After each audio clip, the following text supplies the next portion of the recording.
She was an editor of a local newspaper in Pennsylvania. Prior to joining On Life in January of 2019, she worked at Pop Culture Media, an entertainment news website under CBS Interactive. Olivia currently serves as the manager of content and digital media. And a few fun facts about her: she loves going hiking, watching Law and Order, and she spends much of her free time writing fiction and watching documentaries. And after 5 years in Nashville, she just moved to her favorite city, New York. Mm-hmm. So for those of you that have joined us before, welcome back. And for those of you who may have not had the chance to join us, welcome. We look forward to interacting with everyone today. So today's webinar is called The Power of Self-Care. Before we begin, just a couple of notes about the webinar. It's being recorded in a listen-only mode, so you'll be able to hear us, but we can't hear you. But at any point during the webinar, just like when you told me you were able to hear me, feel free to just like pop any like questions or comments in there, or any issues that you are experiencing. And we'll try to address them like throughout, but for sure, at least the last 10 to 15 minutes of the webinar have been set aside for questions and answers. This is our second time using Zoom, so it is a little bit different than a GoToWebinar, which is what we're using before. I don't really think we had too many issues last time, and I think we should be good to go today, but just in case you are experiencing anything, feel free to let us know. Making time to take care of your mind and body is important. And in this webinar, we'll unpack what self-care is and what it's not, and how it can benefit your health. We'll take a look at the different types of self-care and how you can prioritize it and do it in a way that is effective for you.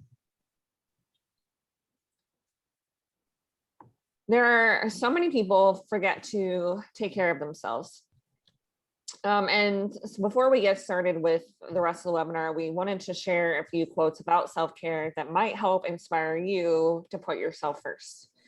So this first quote is from Maya Angelou, and she said, "As you grow older, you will discover that you have two hands, one for helping yourself, the other for helping others." And then the second quote is from an unknown source, and it says, "Put yourself at the top of your to-do list every single day, and the rest will fall into place." And then this last one, "Rest and self-care are so important. When you take time to replenish your spirit, it allows you to serve others from the overflow. You cannot serve from an empty vessel." And that quote comes from Eleanor Brown. And we hope that these can maybe help serve as a reminder to try not to put yourself last. So we'd like to learn a little bit about you. Do you currently practice self-care? And if so, how do you do it? You can go ahead and type your responses in the chat. Is it the chat box or the Q&A box, Liv? Yeah, one of those. Yeah. Okay. Yeah, so just take a minute to tell us how you practice self-care.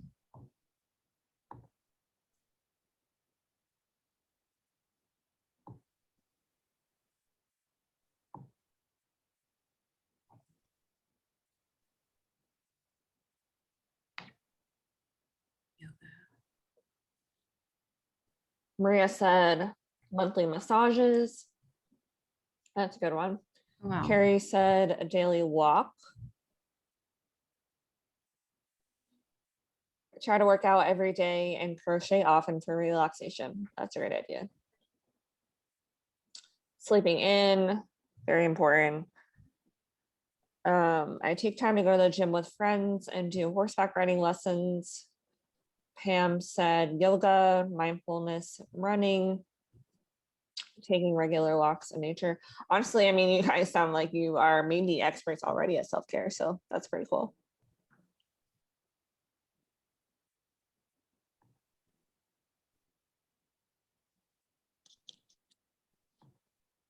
Yeah, so all of these are great examples. We're going to talk about the different types of self-care, whether that's like physical, emotional. We're going to get into all of that, and everything that you all have said so far would definitely be considered self-care. So that's awesome. Linda said massage, yoga, mani-pedis, alone time. Yeah, these are all great. So we're going to get into these throughout the webinar.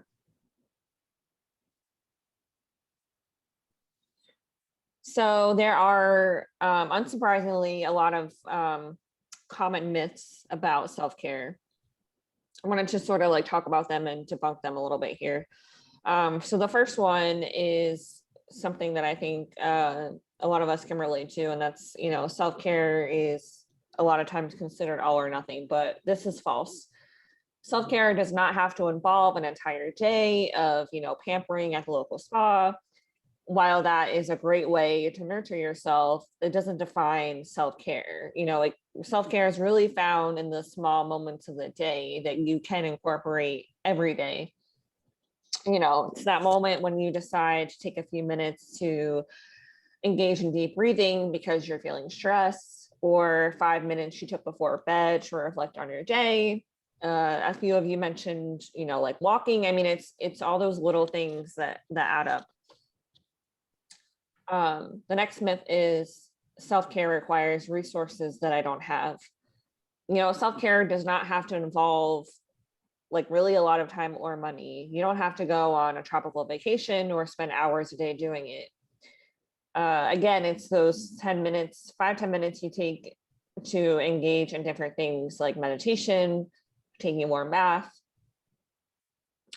These simple practices can really go a long way in rebooting your energy and focus, and it doesn't have to be long or drawn out. And then lastly, there's a myth that self-care is selfish, and it's just not true. You need to fill your own cup before you can pour into others. And when you meet your own needs, you have more energy to give to other people. And when we don't take care of ourselves, we deplete our emotional and energetic reserves. And that's when we, get angry, cranky, and frustrated. Yeah, so now let's talk about what self-care is and what it's not.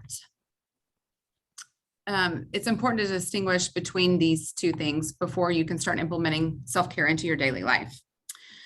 So self-care is a collection of habits that support and strengthen your mental health and well-being. It's how you take care of yourself. For example, it can be anything you do to stay healthy, whether it's physically, like exercising, like some of you mentioned, mentally, like deep breathing or doing yoga or journaling, or even spiritually, like meditating or praying.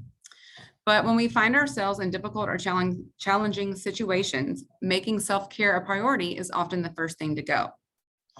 For example, during a challenging time like the pandemic, we might be more concerned with our health, jobs, or financial issues, but it's essential to keep self-care at the forefront of our minds and not make it an afterthought. And it shouldn't be something that you do once. Instead, it should be a way of life. And like Olivia just said, it's not selfish. Our mental health is just as important as our physical health, our financial health, and every other kind of health that we want to put a label on. And to be our best self for ourselves and others, we have to take care of ourselves.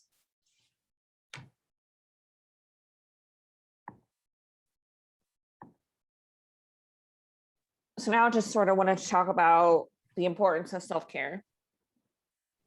We live in a really hectic society. Many of us lead busy lives, and it can be super easy to forget about taking time for you and taking care of you. And this is really true if you have a lot of responsibilities or a lot of people in your life that depend on you to take care of them. We often think that we have to be productive all the time to be our best, but always having to do something takes away from opportunities to practice self-care. And taking care of yourself should be of utmost importance. It doesn't matter your age or how busy you are. If you don't prioritize yourself, there could be consequences. Neglecting self-care can affect our health. When we avoid engaging in things that make us feel good, our health suffers mentally, physically, and even spiritually. So mentally, neglecting our self-care can, diminish our confidence and self-esteem. And physically, if we neglect ourselves, it can take a toll on our body. If you think about it, we're not taking the time to nourish our bodies with proper nutrition or keep our bodies active and moving. It increases our risk for, diseases like obesity, heart disease, stroke. And then spiritually, when we don't take care of ourselves, we might lose sight of our purpose. So by taking time for yourself, you can help relieve, these pressures of hectic daily life, and you can take time to reset and refocus and get yourself back to a healthy state. So now that we know that neglecting self-care can affect our health, let's look at how practicing it on a regular basis can improve our health. Physically, engaging in a self-care routine has proven to reduce heart disease, stroke, and cancer. Mentally, engaging in a self-care routine can help boost your energy levels, as well as your self-esteem and confidence. It can reduce your stress levels and feelings of anxiety and depression, as well as minimize frustration and anger. It can also enhance positive feelings like happiness. Self-care is vital for maintaining a healthy, happy relationship with yourself. We sometimes call this self-love, and it's also important for maintaining healthy relationships with others. The happier and healthier you are, the more you can give to yourself or to someone else. And then spiritually, it can help us realize our meaning in life and keep us in tune with our higher power. But one final thing to note is that looking after yourself will not only make you feel better, but those around you will also benefit. When you practice self-care, you can be a positive role model for others. And setting your boundaries and making time to take care of yourself shows others that they need to do that as well.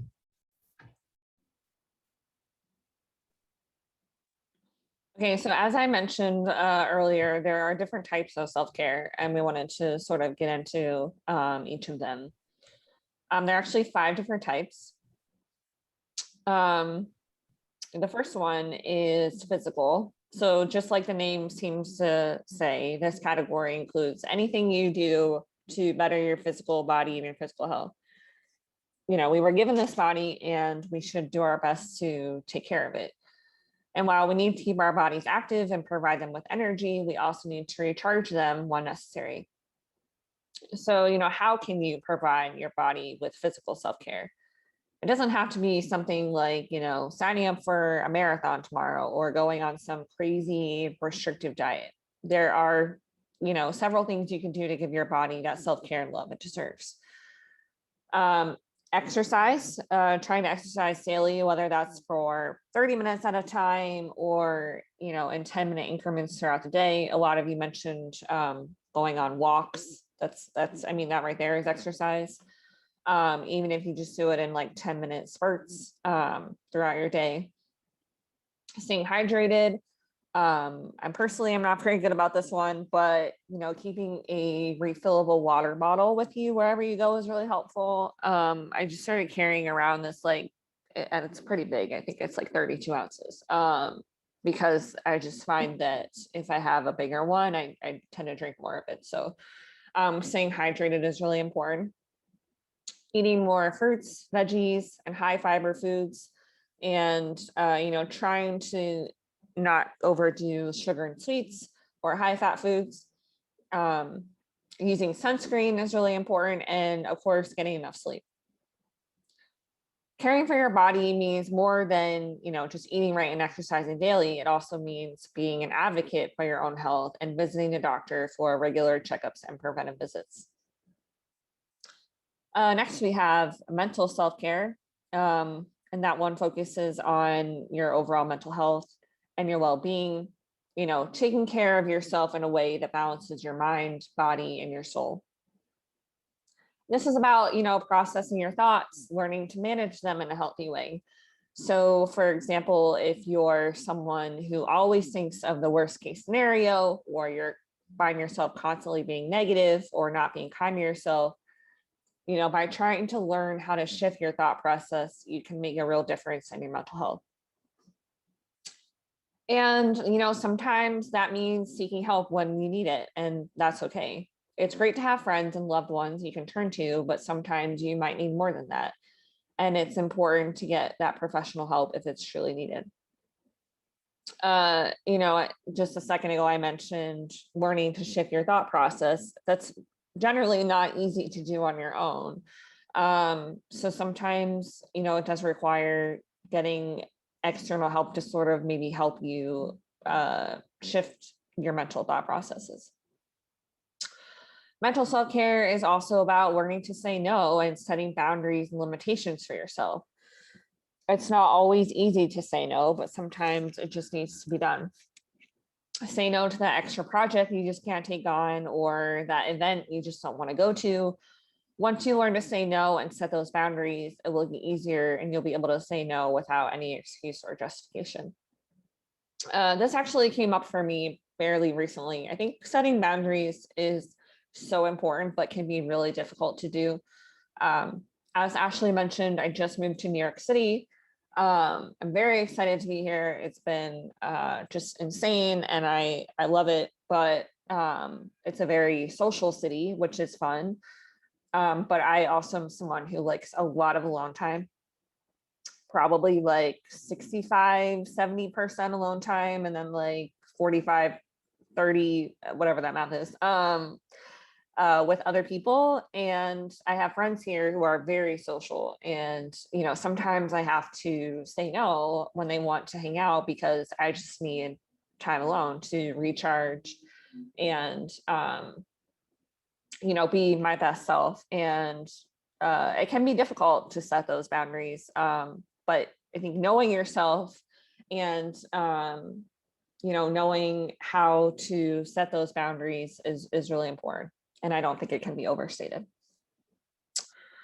And then finally, mental self-care can be stimulating your mind and engaging your brain. So that could be reading, learning a new skill, playing games like chess or solving puzzles. Doing these types of activities is a great way to take a break and practice mindfulness. And then our third type is emotional self-care. And that's about being aware of your feelings and nurturing, coping with them, and expressing them in a healthy way.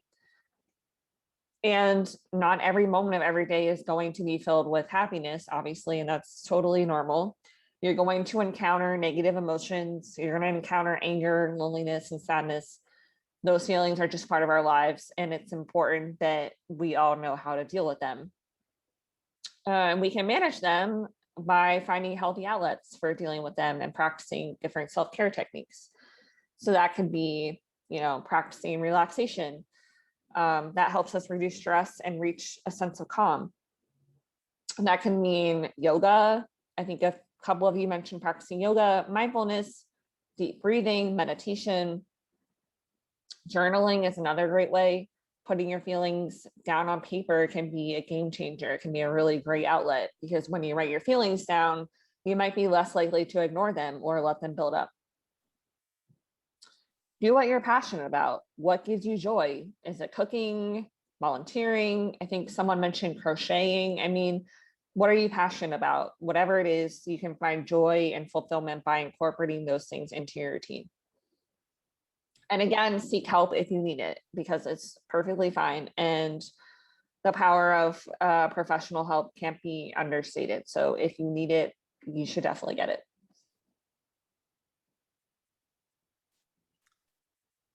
So the fourth type is spiritual self-care. And this care type of self-care may not be talked about as much, but it is an important part of our overall well-being.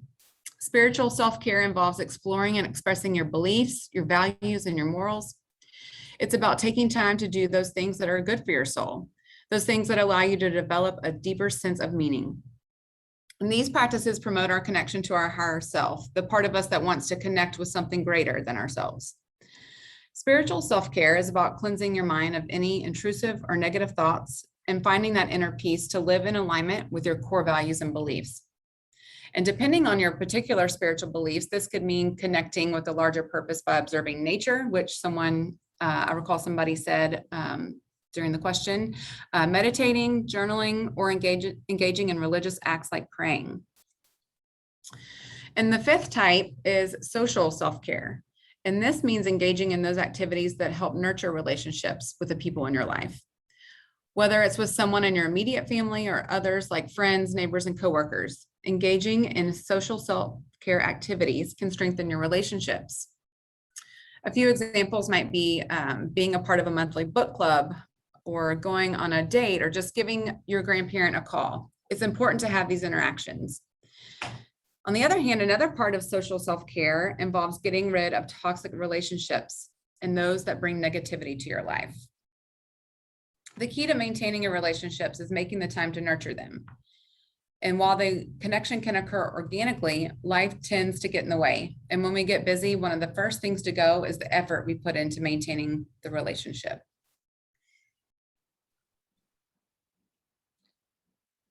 Okay, so overcoming obstacles to self-care. Like we mentioned, it can be hard to find time for yourself, especially if you have a lot of responsibilities and things to do every day. But for you and those around you, it's important to take care of yourself. And wanted to just talk about a few tips that might help you overcome whatever is in your way. So first, commit to starting. This is one of the first steps in taking better care of yourself. Just make a commitment. Start small and set aside just a few minutes each day for yourself. And if you miss a day, that's perfectly fine. Just start over again the next day. Perfection is not what we're striving for here. Give yourself permission to rest. I think this is a really big one. This idea that we do not have to be productive all the time. Taking time to de-stress and recharge will leave you feeling more energetic and focused. Set boundaries. I talked about this in the slide before this one. Where can you cut back on your commitments and responsibilities? Once you figure that out, you can act accordingly. Tune into your emotions.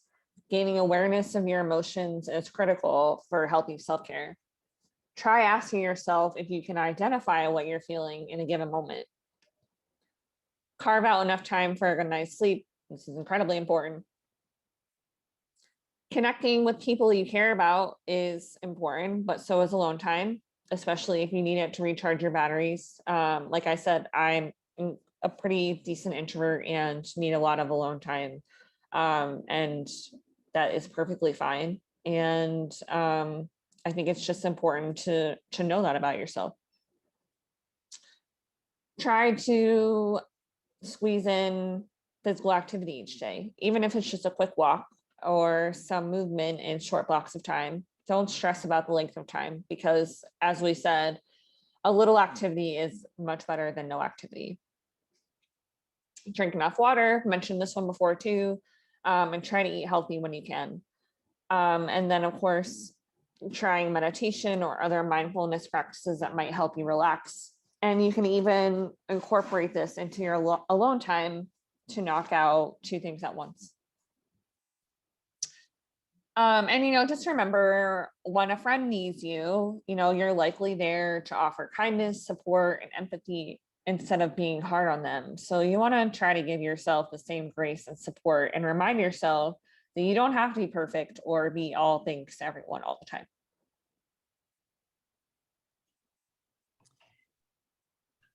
Yeah, so engaging in self-care, it doesn't mean that you have to spend a lot of time and money to make it happen. Whether you're on a limited budget or you're limited on time, there's really no excuse to neglect yourself. All it takes is a commitment to putting yourself first. Some activities you can start doing today to prioritize yourself. Like I said before, make a date with yourself, but when choosing what to do, prioritize the activities that you love and enjoy. Don't do something off your to-do list. Take time to do something that makes you happy. Make regular time for those hobbies and activities that make you feel good. Read a book, watch a movie, work in your garden, journal, or even color. And then get outside. Spending time outdoors has numerous benefits. It can reduce your stress level and blood pressure. And research shows that getting outside can help lower fatigue and help you sleep better at night too.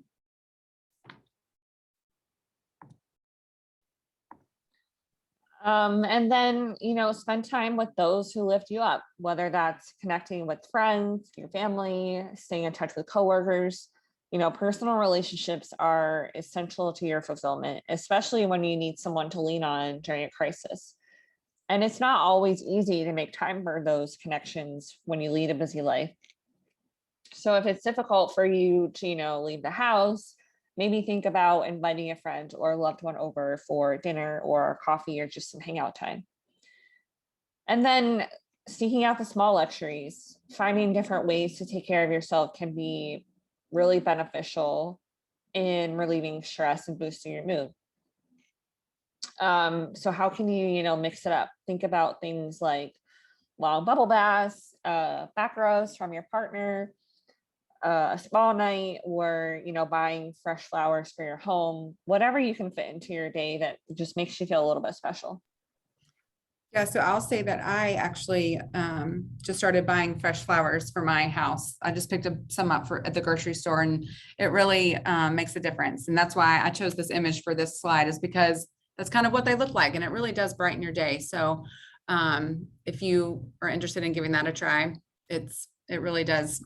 You walk out of your bedroom, and I had mine in the kitchen, so I just saw them on the kitchen table, and it's just like, yeah, they're really nice to have. So.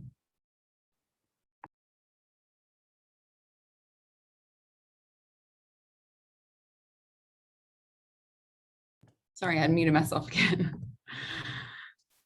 So with the pandemic has come many other changes, including changes in how we take care of ourselves. For example, if you used to use your morning commute to prepare yourself mentally for the day, but now your commute is to your home office desk, say a few steps away, that time to mentally prepare yourself has likely been taken away. But it's during these times of stress and uncertainty that it's essential that we take care of ourselves, physically and emotionally. We continue to hear about the importance of washing our hands, social distancing, and wearing masks. And while it may not be realistic to get to the spa or take a vacation right now, there are still things you can do to take care of yourself and stay healthy. Exercise. It doesn't have to take place in a gym. You can take a virtual fitness class at home, or even check out free apps or YouTube channels, or spend time outdoors walking or biking. As Olivia said earlier, sleep, it's absolutely vital for our overall health, and it plays a role in how we regulate our emotions and manage our anxiety levels. And it's also the time when our bodies and minds are restored. So aim for 7 to 8 hours of sleep each night. As the pandemic continues and new strains come along, it can be difficult to steer away from all the negative news that we hear. So try to limit the amount of news that you read, as well as your time on social media. It's amazing just how much these things can impact our emotions and mental health. Explore and learn. Keep your mind active. And if you can't get out and about, you can take virtual museum tours, try new recipes, or even work a puzzle. And just stay mindful. The practice of just being is vital to our mental health and overall well-being. By slowing down or taking a minute to pause and be present, we can reduce stress and anxiety and increase our resilience. And maintain structure. Having a routine, whether it's regular meal times, going to bed and wake up times, or workout times, it can help provide a sense of normalcy. If you're now working from home, try to mimic your day as if you were going to the office. So instead of that morning drive that you use to clear your head, try to go for a quick walk before starting your workday. And then in the afternoon, take your lunch break and a mid-afternoon break as you would on a normal workday. We mentioned earlier the importance of relationships, and it's those connections that are a big part of how we cope with the stress and uncertainty of life. So keep in touch with your loved ones. And if you can't see them in person, call them on the phone or communicate with them on video chat. And finally, nourish your body. What we put into our bodies can impact how we feel. Be mindful of what you're fueling your body with, and try to choose foods that boost your mood, like oatmeal, nuts, and even dark chocolate. And so jumping sort of off of that last point, we just sort of wanted to mention mindful eating, which can be like really useful when, practicing self-care. Obviously, properly nourishing your body can benefit your overall health, and how you eat, can also affect your health. And bringing mindfulness to the table sort of allows you to pause and focus on your meal. And this concept of mealtime meditation can be beneficial for everyone, as you acknowledge, the importance of your food and its ability to, enable us to live. When you practice mindfulness at the table, you become consciously aware that eating is connected to life itself. So think about making the most of your mealtime by practicing a quick mealtime meditation. This can mean focusing on the physical properties of the food you're about to eat. For example, taking note of the color and texture of the food. If it's something like a piece of fruit, Take a minute to pick it up and feel it. Notice the smell of the food.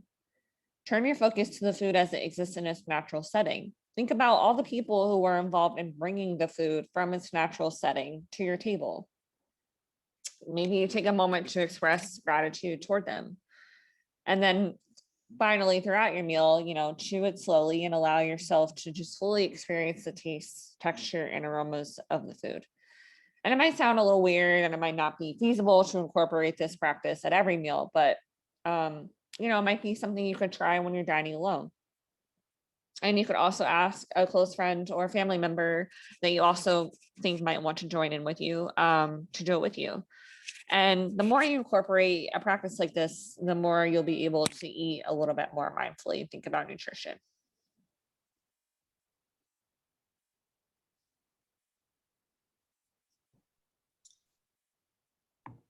Okay, so without self-care, it's hard to function at your best. And we hope you've learned some key takeaways to help you start implementing self-care into your daily life.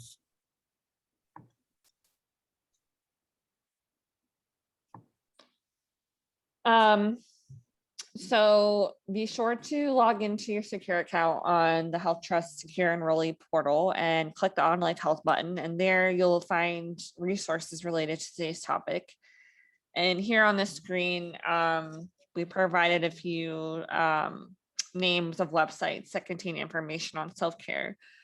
We'd love to hear from you right now. Maybe let us know a new thing that you learned, any questions that you have. We'd love to spend a few minutes talking to you. So let us know something that you learned and feel free to ask us any questions.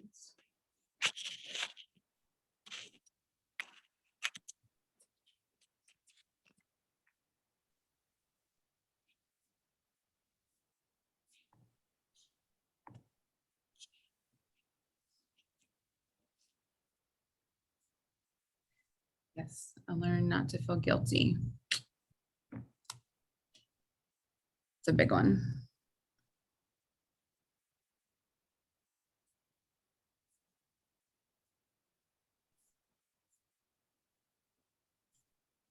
I saw someone said earlier, could self-care be enjoying that brownie for dessert? Absolutely. For sure.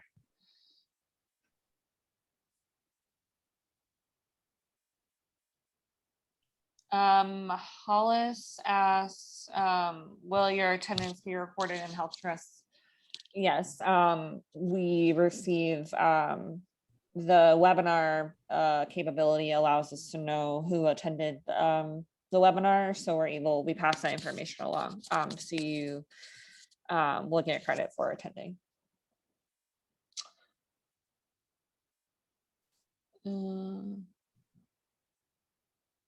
I learned that I'm doing a lot of self-care already, but what do we do when there's a crisis?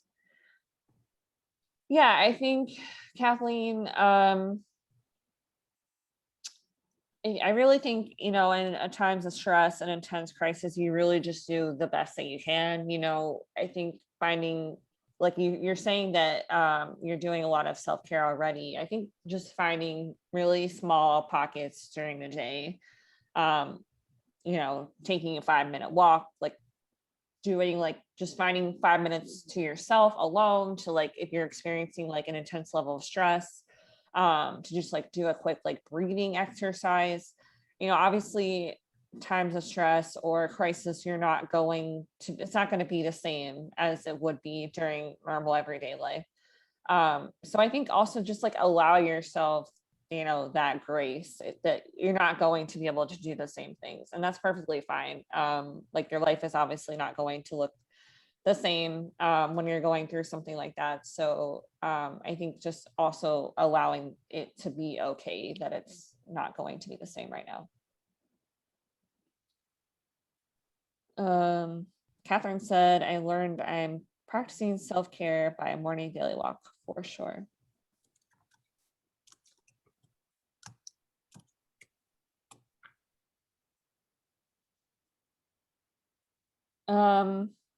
Nikki asks, under types of self-care, could you briefly remind me of the difference between mental and emotional?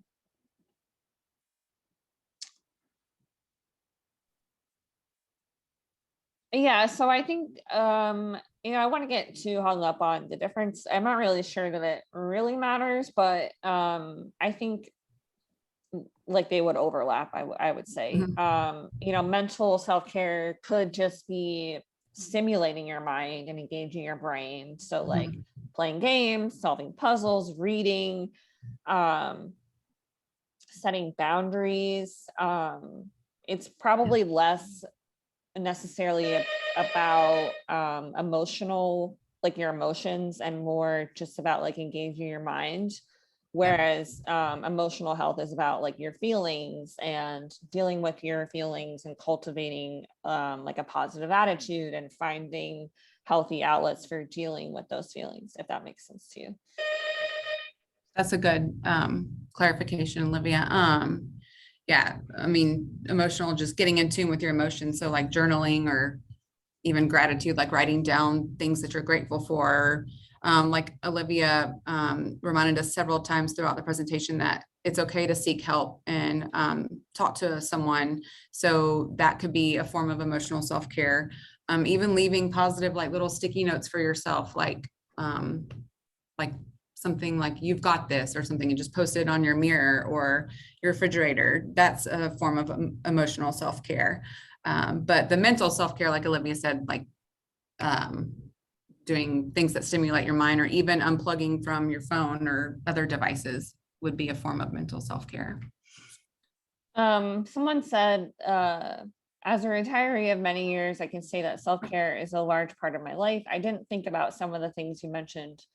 So I spend much time in self-care these years, from exercise, volunteering, to reading, and so much more.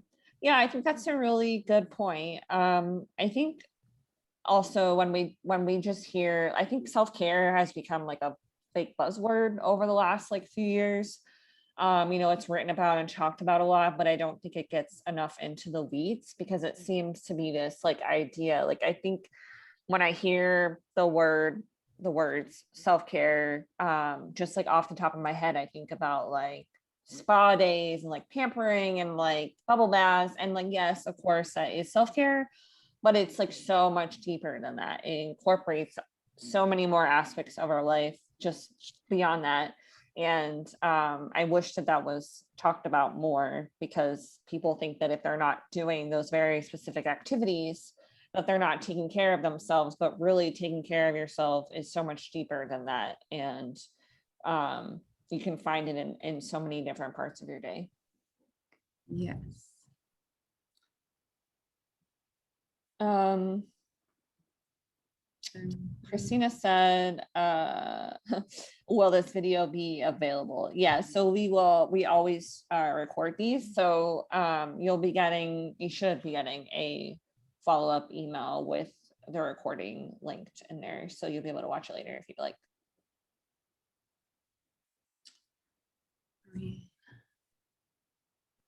Maureen said, it's good to hear that setting boundaries is important, as not everyone thrives on social interaction. I too need lots of alone time, and sometimes I feel guilty about not accepting social invitations. Yeah, as I mentioned a few times, completely relate to that. I think it's also just okay to like, I mean, I think earlier we said you shouldn't feel like you need to give a reason, but sometimes it does make you feel better. So, if I say no, I might preface that by saying, it's not that I don't want to, it's not that I don't want to see you. I enjoy spending time with you, but I've had a lot going on this week, or I just feel like I need time to myself, tomorrow or this day or whatever. So while I don't feel like you should feel like you need to give an excuse, like sometimes it does, I think, ease the guilt if you just explain to someone that you need some alone time. And generally I find people are understanding, but it can be hard because there are people in our lives who are extremely extroverted, and social connection gives Mhm. them more energy rather than alone time. Yeah.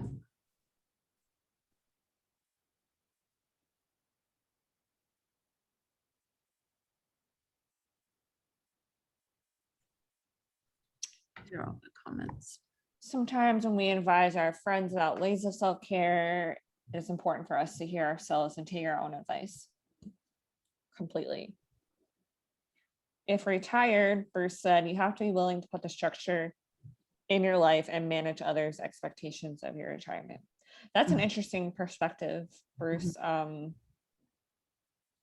can see why that would be important. And would imagine not having, I mean, I think some people thrive on not having structure in certain instances, but I would imagine if you're not in a job every day that basically forces structure upon you, I would imagine that would be something you would really want to have. Yeah.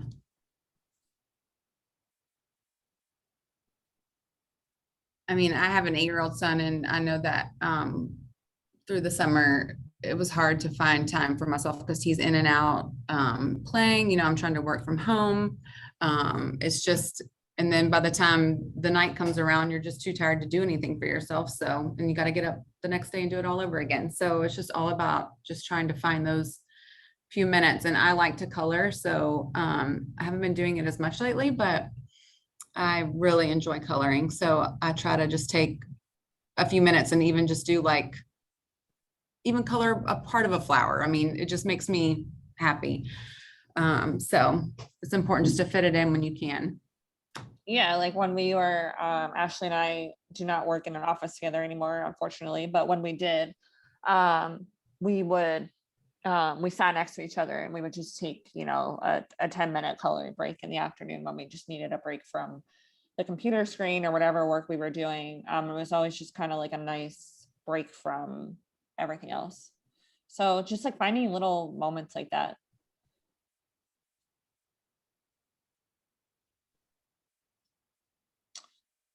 It doesn't look like there are really any other questions that I'm seeing. Someone said they've been doing Zentangles. I've never heard of that. Oh, What is that? we used to have those wellness classes at the office, and one of the special ones was, I think it was Zentangles. Is that just like where is it like doodling kind of? I think maybe, or maybe I could be totally wrong.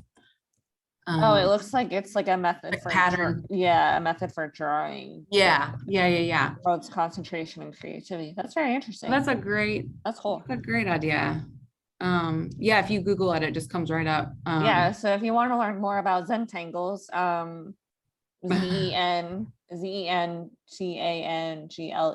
you can Google it, and there's a bunch of stuff that comes up and videos that show you how to do it. She said, yes, a kind of doodling with a black pen usually. That's really cool. I'm gonna look that up. That sounds fun.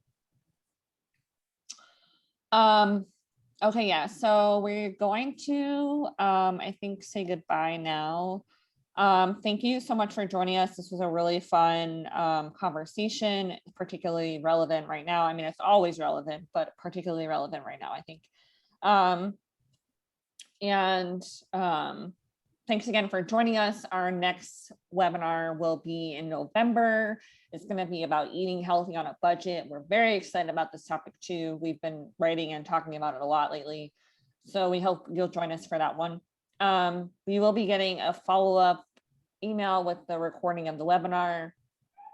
And in that email, there should be a link to my email address. So if you have any questions or concerns or comments, feel free to just shoot me an email. But thank you so much, everyone. And we will talk to you next time. Stay healthy. Bye.